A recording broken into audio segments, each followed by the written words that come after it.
Dahil natapos na natin gamitin ang kabila, dito naman tayo sa kabilang parte.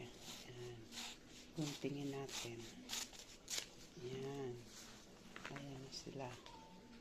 So, ayan, nakaprepare na ang ating dahon para sa gagawin nating sumang inihaw or tupig in Pangasinan pala, hindi pala Ilocos. So, Pangasinan pala siya. So, pagkatapos nito, nandito naman yung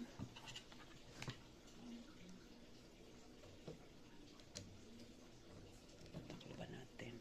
Nandito naman yung mayroon po akong buko. Ayan. Lagyan po natin ng buko. Lagyan natin ng sugar. Bali, 1 cup na sugar ilagay ko. Ayan. Tapos,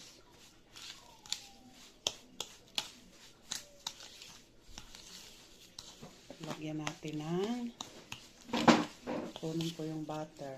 Kuha mo na ng butter.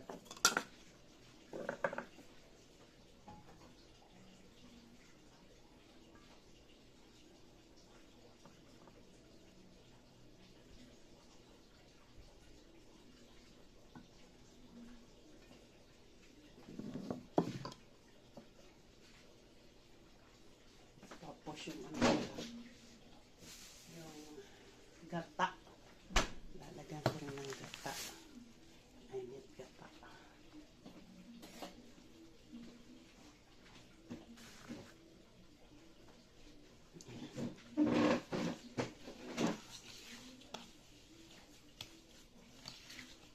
Yan. Pag nahalo na po natin to, lagyan po natin ng butter. Ayan. Butter. Ayan siya.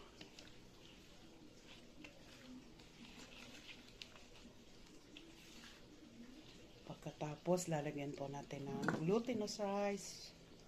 Bali, 2 cups po ilalagay ko dito. Meron po akong glutinous rice dito. Bali, 2 cups ang ilalagay ko para marami-rami. Ayan.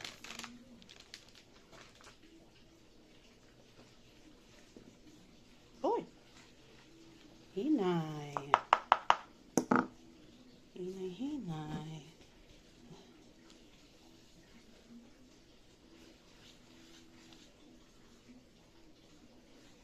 Okay. Bad. Tapos, lagyan natin ng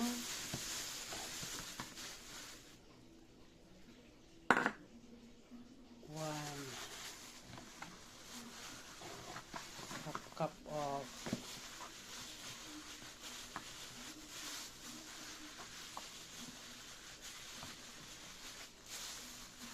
ano to? Coconut milk. Ayan. Medyo nag-ano na po kasi nilagay ko po sa press po ito eh. Fresh po ito. Kaya lang nilagay ko po sa freezer. Kaya medyo nag-ano siya.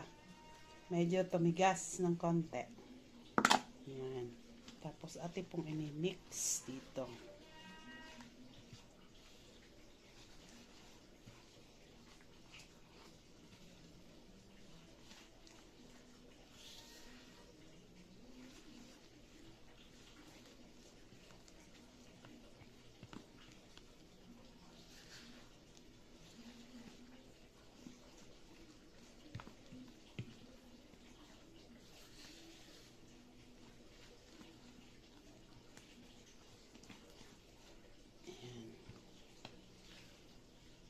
Lalagyan ko po ng konting asin para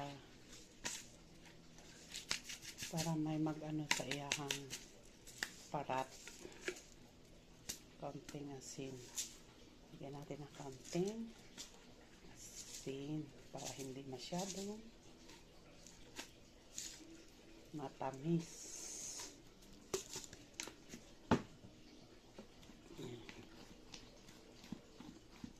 i-mix lang natin maigi.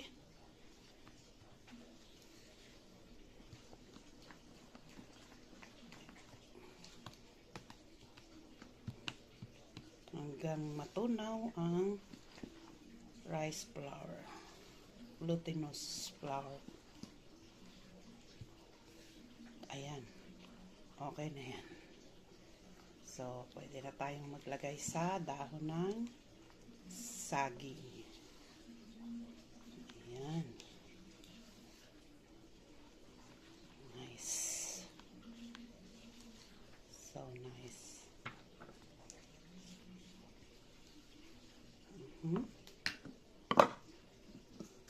Pitin. Tapos dyan.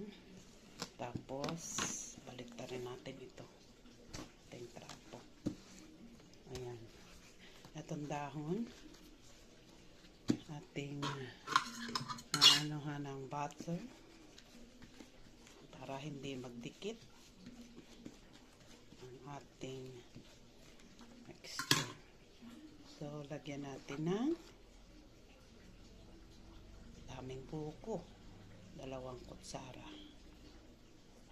Daming buko. 3 kutsara pala.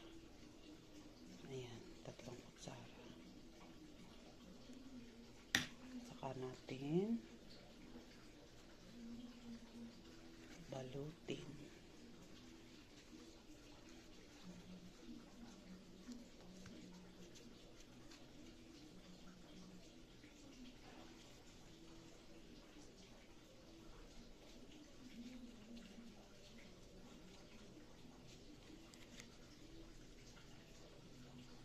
Masyadong kapal. Masyadong kailangan paanay natin para madaling maluto. Pahabain natin.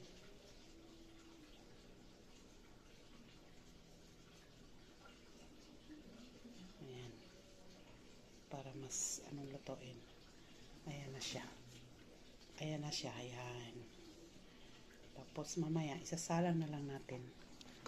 Pagkatapos maluto, isasalang na natin ito. So guys, at ito na po, luto na. Tikman natin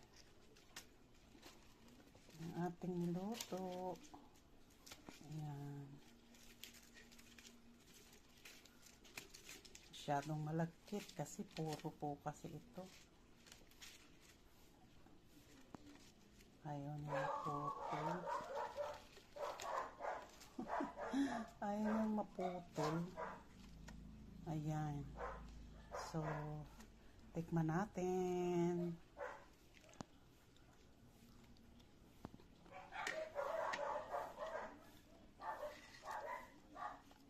Wow! Super yummy! Ito ang tamis. Magbe-blend ang iyang tamis o gano. Pagka may alap, ay sarap. Super sarap. Malutong.